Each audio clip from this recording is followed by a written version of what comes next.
Então, senhores, nós vamos dar início aí a essa aula de hoje, que fala sobre a evolução do direito processual do trabalho e faz uma introdução sobre o papel da justiça do trabalho e do processo do trabalho no direito brasileiro.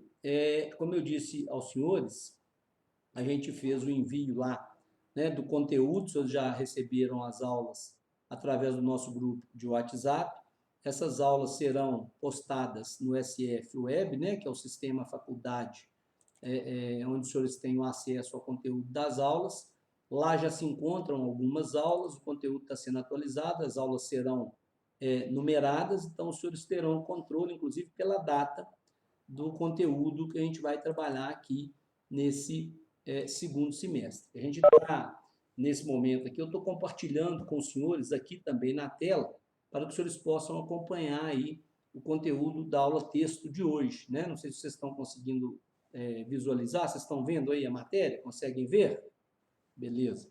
Então, vamos lá. Olha só, quando a gente fala em justiça do trabalho e processo do trabalho, não é diferente como falar, né, de processo civil ou de processo penal. Nós temos aqui alunos do 7º período e do 8º período, e os senhores já sabem que no nosso direito nós temos uma divisão entre direito material e direito processual. E os senhores sabem também que o direito material é aquele direito que regula a própria relação, né, daquele ramo jurídico. Por exemplo, o direito de trabalho material é aquele que cuida do contrato de trabalho, da hora extra, do 13º, do adicional noturno, né? Então, vocês aprenderam lá no 6º, no 7º período, a parte do direito material, tanto o direito material individual, esse que eu falava agora, do contrato, da relação de emprego, do contrato de trabalho e das parcelas trabalhistas, assim como do direito coletivo, né? Que é aquele direito que vocês aprenderam, estão aprendendo aí no 7º período, que fala da relação entre os entes, né, que atuam no ramo trabalhista. Representante dos empregados, representantes dos empregadores, os sindicatos, federações, confederações, a figura do dissídio coletivo, acordo coletivo, convenção coletiva de trabalho.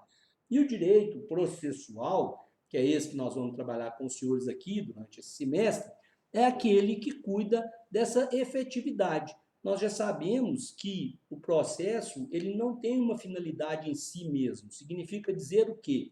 Significa dizer que o objetivo principal do processo é dar efetividade à aplicação da lei material quando surgem os conflitos nas relações. Então, você tem lá um empregado e um empregador, que mediante um contrato de trabalho mantiveram uma relação jurídica de algum tempo, né? Vários anos, alguns meses, enfim.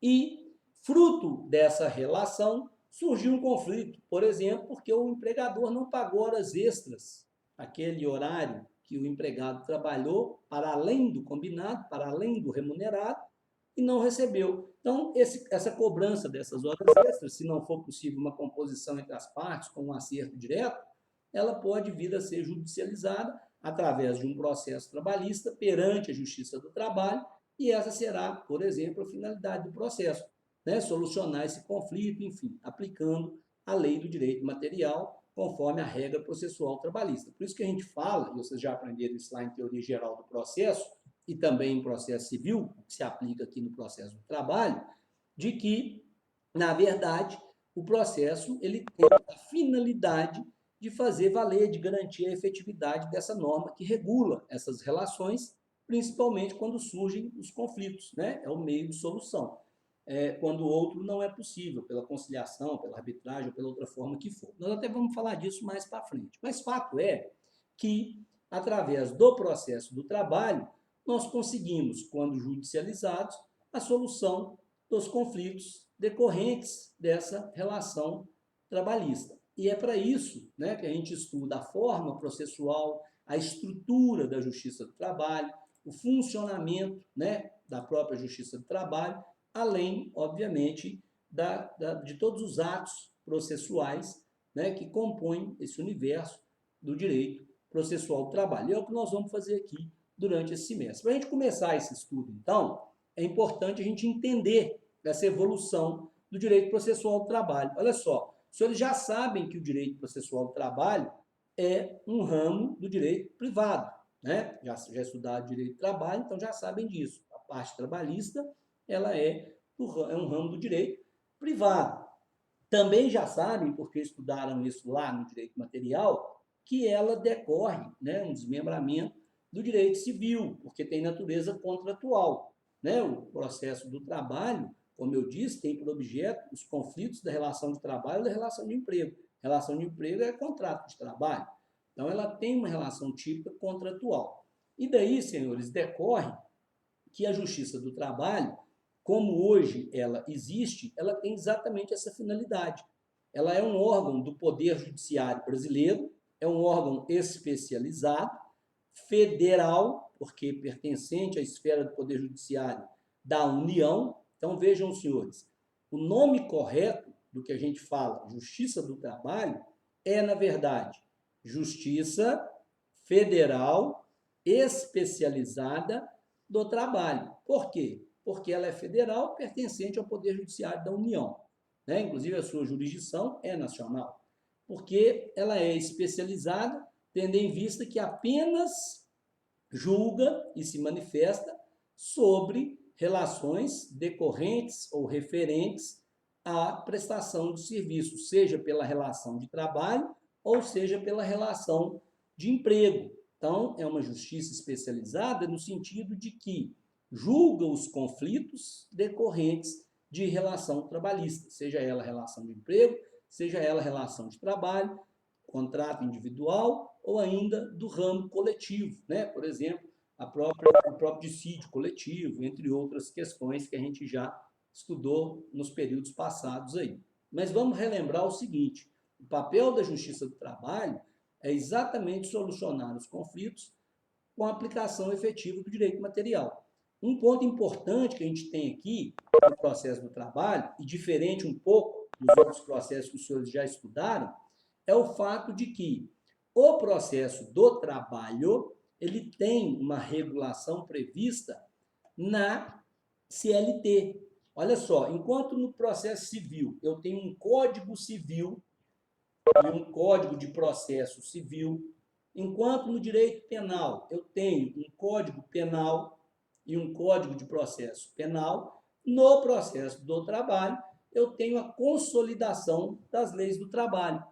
Lá na CLT, eu vou encontrar tanto o direito material, que regula, por exemplo, o contrato de trabalho, as horas extras, etc., como vou encontrar também aqueles artigos, né, aqueles dispositivos legais que regulam o processo de trabalho. Se eu quiser saber, por exemplo, sobre o recurso ordinário, né, se eu quiser saber sobre o recurso de revista, recurso ordinário, para nós, senhores, no processo do trabalho, ele equivale à apelação. Quando eu tenho uma sentença e eu preciso, né, ou eu tenho interesse de recorrer dessa sentença, eu entro com recurso ordinário. É o recurso próprio contra a sentença no processo de trabalho. Nós vamos estudar isso aqui. Se tiver um acórdão na segunda instância, no Tribunal Regional do Trabalho, e eu não estiver satisfeito, vou entrar com recurso de revista para o TST, Tribunal Superior do Trabalho. Também vamos estudar aqui. Então, observem os senhores que a nossa legislação processual, ela se encontra também na CLT. Na mesma consolidação das leis do trabalho, que se concentra a legislação do direito material, se concentra também a legislação processual. E aqui, turma, eu peço aos senhores atenção para o seguinte ponto. Olha, é aplicável subsidiariamente ao processo do trabalho as normas do processo civil, mas naquilo que não houver norma específica trabalhista. Então, se eu vou para uma audiência trabalhista, eu vou aplicar as regras da CLT para a audiência trabalhista, e não do CPC. Né? Se eu vou, por exemplo, fazer um recurso de uma sentença, eu vou aplicar as regras próprias da CLT, não do CPC. Porque tudo aquilo que tiver norma específica, norma própria, aplica-se a própria norma da Justiça do Trabalho, que está na CLT. O processo de trabalho, portanto, ele é apenas subsidiário. Cuidado, atenção nesse aspecto, porque tem muito aluno que quando vai fundamentar alguma questão em algum trabalho de VA ou uma questão de prova, tem concurso, né, público ou às vezes até na prova da OAB, se esquece disso. e faz fundamentação com base no CPC, quando a gente tem, por exemplo, fundamentação específica trabalhista. Então, se atentem para essa especificidade da norma, ok? Mas vamos lá. Então, senhores, dentro desse contexto, nós temos que entender que todos aqueles elementos que regulam lá o direito material, todos aqueles princípios, todos aqueles fundamentos que trazem aquela base ideológica que justifica a criação, a manutenção e a constante revisão e análise das legislações que regulam a mão de obra, que regulam a prestação do trabalho, elas também se aplicam indiretamente aqui, no processo do trabalho. Por exemplo, nós aprendemos lá em direito material do trabalho que o empregado é parte hipossuficiente. Significa dizer que ele é a parte fraca da relação jurídica entre empregado e empregador. Nós sabemos que isso se justifica pelo fato da ideia que fundamenta o direito do trabalho, de que a mão de obra frente ao poder econômico, ela não consegue ter a mesma expressão do ponto de vista de imposição, né, do ponto de vista de exercício de direito, de garantia de direito por si. E o exemplo disso é fácil, olha só. Imaginem os senhores, se um empregado chega perante a sua empresa e diz o seguinte, olha, eu estou ganhando aqui, sei lá, um exemplo, R$2.000 para ser auxiliar de produção, né? Trabalhar aqui na produção da empresa. Só que eu acho que eu sou um bom empregado, eu cumpro horário, eu não falto, né? Toda aquela tarefa que vocês me fazem eu cumpro, mas eu não estou muito satisfeito com esse salário, não. Eu acho que o justo seria eu ganhar R$10.000. Então é o seguinte, ó, eu já vou avisar. Ou vocês me pagam 10 mil mês que vem, ou eu não trabalho aqui mais. O que vocês acham que de fato vai acontecer numa situação dessa? Né? Será que a empresa vai falar, não, que é isso, nós vamos pagar 12 para você não reclamar mais? Né? Ou será que a empresa simplesmente vai falar para ele, tá vendo aquela plaquinha ali, naquela porta lá, ó? Departamento pessoal, passa lá que nós vamos resolver seu problema agora. Vamos colocar você de novo à disposição no mercado de trabalho para você buscar esse salário de 10 mil lá fora, porque aqui é 2 mil que nós vamos pagar. Ou eu estou falando mentira, tudo? Ou é diferente do que eu estou dizendo? Né? Então, veja, quando se fala em hipossuficiência, não é porque o direito do trabalho é protetivo, porque o empregado é um pobre coitado. É uma ideia equivocada. A ideia é o seguinte, a ideia da hipossuficiência, ela decorre do fato de que, em alguns momentos dessa relação entre empregado e empregador, o empregado, por si só, não vai conseguir fazer valer os seus direitos, né? Se você chegar, por exemplo, numa empresa que paga salário por fora e falar com ela, olha, escuta aqui, vocês estão me pagando salário por fora? Está errado. Eu quero que vocês paguem um salário por dentro, né? Essa história de salário por fora, não. Pode incluir esse valor no meu salário, eu quero receber as horas extras certinho, quero receber adicional. Vocês acham de fato que esse empregado vai ter uma carreira longa nessa empresa? Né? Provavelmente não vai ter. Existe... Oi, estão me chamando? Eu posso falar que a hipossuficiência ela vai decorrer porque o empregado ele é facilmente substituído na relação trabalhista? Tá, Verônica, né? Isso. Estou te vendo aqui, viu, Verônica? Que beleza. Estou gostando de hoje, tá, gente? Já vou até fazer esse registro aqui, tá bacana, ó. Estou vendo Verônica, estou vendo Janaína, estou vendo Daiane, estou vendo Angélica, estou vendo Ana Cristina, estou vendo a Carla, estou vendo a Cristiele. Falei certo, Cristiele, o nome? Estou vendo aqui o José, estou vendo aqui o Zé Henrique, estou vendo aqui o Leonardo, estou vendo aqui a Luana, estou vendo muita gente aqui hoje, tá? Hoje eu estou feliz com vocês, estou vendo mais ninguém não, porque o resto aqui tudo fechou, ninguém quer mostrar a cara não, mas já tá bom, né? Já melhorou. Fico muito mais feliz de dar aula assim, viu? Vocês me deixam muito mais motivado, tá? Vamos lá, Verônica, olha só. Na verdade, essa hipossuficiência, ela é um pouco mais complexa do que isso, né? Ela decorre mais da figura do desequilíbrio. Veja bem, quando a gente fala em hipossuficiência no direito trabalhista, tem a ver com a questão do desequilíbrio que existe entre quem é dono, né, quem é dono do meio de capital, do bem de capital, do meio né, de produção e que não consegue, né, o empregado, dono só da sua mão de obra, negociar em condições de igualdade com esse patrão. É aquilo que eu estava dando exemplo. Olha só, a ideia da hipossuficiência, ela vem porque há, de fato, um desequilíbrio nessa relação entre mão de obra e meio de produção. Então, quando a gente fala que o empregado ele é considerado hipossuficiente, é no sentido dele ser a parte mais fraca da relação contratual de trabalho. Ou seja, a ideia principal da hipossuficiência está ligada no fato de que o empregado, por si só, não consegue fazer valer seu direito frente ao empregador. Vamos dar uns exemplos aqui. Imagina o seguinte, olha essa ideia que eu falei aí, da questão do empregado chegar lá e querer um aumento de salário, assim, exagerado, né? Fora de um padrão normal de aumento, de uma negociação salarial coletiva, etc. Imagina uma hipótese dessa, ok? Imagina o seguinte, não sei se os senhores conhecem, eu vou dar um exemplo aqui de uma cidade que eu conheço, e é uma cidade que fica próxima lá de onde eu tenho família, que chama São Gonçalo do Pará. Fica próximo aqui à região de Pará de Minas, Nova Serrana, Divinópolis.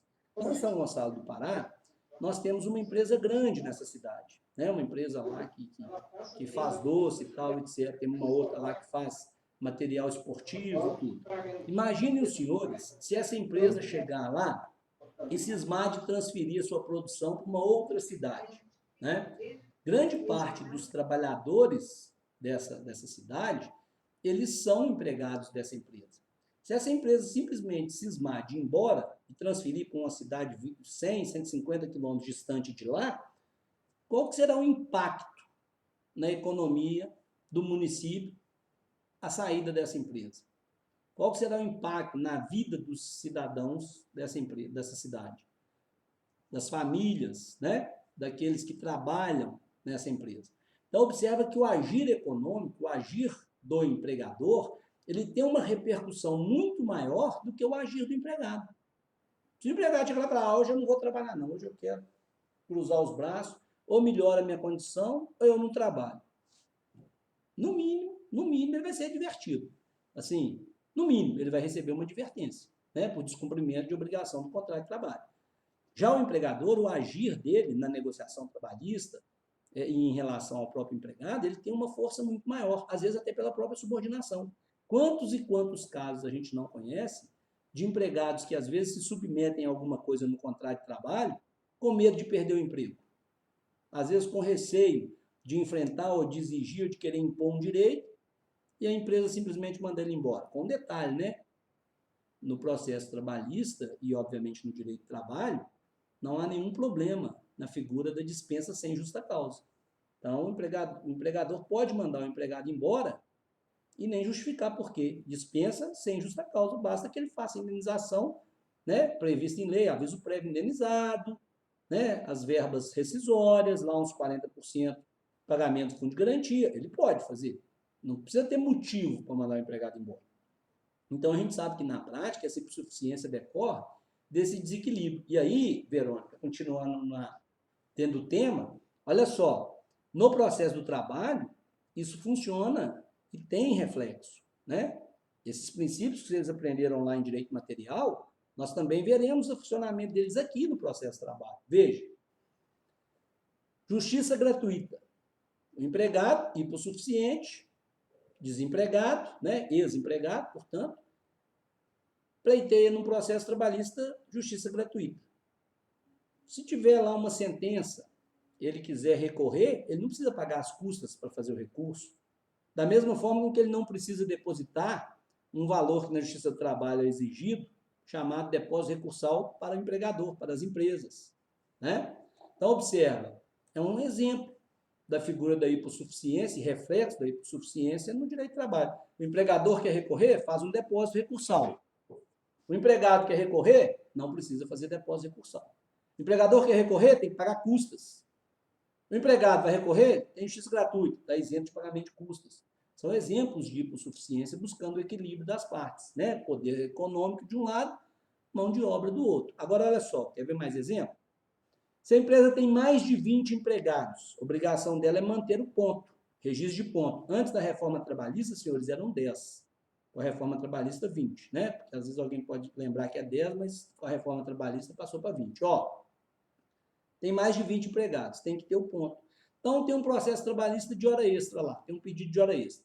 Se é uma empresa grande, ou se é uma empresa com mais de 20 empregados, existe um ônus da prova que impõe à empresa a apresentação dos pontos, do registro do cartão de ponto. E se a empresa não apresenta os pontos, presume-se veracidade, verdade naquele relato da inicial, do que o empregado falou, apesar de permitir prova. Mas é um outro exemplo da figura da hipossuficiência, está ligada à aptidão para a prova. Quem é que tem mais aptidão para fazer prova de jornada de trabalho? Uma empresa que tem mais de 20 empregados, que tem por lei a obrigação de ter controle e registro de horário funcionando certinho, ou o empregado? É a empresa, é a obrigação legal dela, né? Olha o pedido de demissão, outro exemplo de reflexo da hipossuficiência no processo trabalhista. Para que o pedido de demissão tenha validade na Justiça do Trabalho, é necessário que ele seja realizado pelo próprio empregado, inclusive assinado por ele, de preferência de próprio punho. Tem súmula disso, súmula 212 do TST fala sobre isso. Então, se você alega que o empregado pediu demissão, exige prova específica. Se você não faz a prova específica, a empresa não faz a prova específica, que o empregado pediu demissão de próprio punho, levar duas testemunhas e falar, não, ele pediu demissão. Não tem efeito nenhum. Presume-se a dispensa sem justa causa, porque quando o empregado pede demissão, aspas, ele abre mão de muito direito. Ele toma prejuízo. Então, uma forma de proteger a corrente da hipossuficiência é qual? Garantir que, se está se discutindo demissão, então o empregado pediu demissão, apresenta o documento por escrito, como ele pediu realmente. Ah, não tem, presume-se a dispensa. Então, são reflexos, né, desses princípios. Basta a gente entender o seguinte, olha, tudo aquilo que rege. Professor, Oi, quem é? eu posso te fazer. É Carla. Fala, Carla. Posso te fazer uma dúvida Pode, com relação ao pedido de demissão? pode. Diz para mim uma coisa, um funcionário que está pedindo demissão, ele me pede um modelinho de carta para poder fazer o pedido de demissão. A gente pede para ser feito de próprio punho, igual você mesmo disse aí. Beleza. Se por acaso o colaborador não quiser e quiser só preencher o modelinho que eu mandei, ou quiser digitar e só assinar, isso aí eu posso aceitar como pedido de demissão? Você pode assinar. O que eu te aconselho é o seguinte, toda vez que o pedido foi impresso, se é isso que eu entendi, o pedido não foi feito de próprio punho, foi feito impresso, o melhor conselho que a gente pode dar é o seguinte, primeiro, não coloca X. Aliás, senhores, vamos lá. Colocar X em documento é atestado de que tem alguma coisa errada. Onde que eu assino? Aqui, ó. Entendi. Aponta com o dedo, assina aqui, ó, mas não faz X, não. Tá? X Então pode disso, deixar. que o cara foi mandado assinar ali. Então, para com esse negócio de Muito X em obrigada. documento. Não põe X em documento, tá? Não é inteligente, Tá. não é bom, não é seguro. Mas vamos lá. Se é um pedido impresso, a lei não proíbe que ele seja impresso. Mas para segurança e validade jurídica, considerando, né, que é um ato, como eu disse, que fere esse equilíbrio das relações processuais e gera prejuízo ao empregado, o melhor conselho é o seguinte, assina, mas coloca duas testemunhas junto, como ele pediu demissão e tal, as duas testemunhas lá assinam confirmando que ele pediu demissão por livre e espontânea vontade. Lembra da figura da advertência? O empregado se negou a assinar a advertência. Você não pega duas testemunhas, Sim. assina, segue o mesmo padrão. Uhum. Você vai estar garantido, beleza? Ah, entendi, professor. Obrigada. Nada. Senhores, então, para a gente caminhar já para o fechamento dessa primeira etapa, o que a gente precisa entender aqui nessa introdução ao direito processual do trabalho? Nós temos regras que são próprias do direito do trabalho, dada a sua fundamentação, dada a sua natureza jurídica, dadas as características dos agentes, né, que atuam nas relações trabalhistas, empregado e empregador, hipossuficiência, dado aos princípios, né, princípio da proteção, entre outros, que regulam a nossa matéria trabalhista. E isso reflete também no processo de trabalho, tal como nós vamos estudar aqui durante esse semestre, né? Vamos aprofundar em cada item desses, vamos aprender os princípios que regem o processo de trabalho e vamos entrar efetivamente na ação trabalhista, na fase de prática de atos, de citação, de contestação, de impugnação, instrução, audiência trabalhista, enfim, né? Os recursos trabalhistas nós vamos aprender aqui até a fase da execução no processo de trabalho. E vamos lembrar sempre que essa natureza jurídica, essa característica que o direito tem, tanto no que tange a questão da sua natureza alimentar, quanto essa questão principiológica de fundamento do direito, ela é comum no direito material e também nós vamos encontrá-la aqui no direito processual, beleza? Eu convido os senhores agora para que a gente faça um intervalo de 5 minutos, nós vamos encerrar a gravação dessa primeira etapa da aula aqui, tá certo? E exatamente às 7h45, os senhores vão entrar novamente, é o mesmo link, e nós vamos dar prosseguimento ao nosso conteúdo, conforme nós combinamos, tá? Fazendo a nova gravação, já falando aí da evolução histórica, para que a gente possa prosseguir no conteúdo da matéria. Pergunto aos senhores, alguma dúvida? Alguém quer fazer alguma pergunta por enquanto? Estamos tranquilos ou não? Então, vamos prosseguir dessa forma? Senhores, Vamos sim. vou fazer a edição aqui, 19h45, estou aqui de novo aguardando os senhores, combinados? Mesmo link para entrar, tá bom? Ok, professor. Beleza.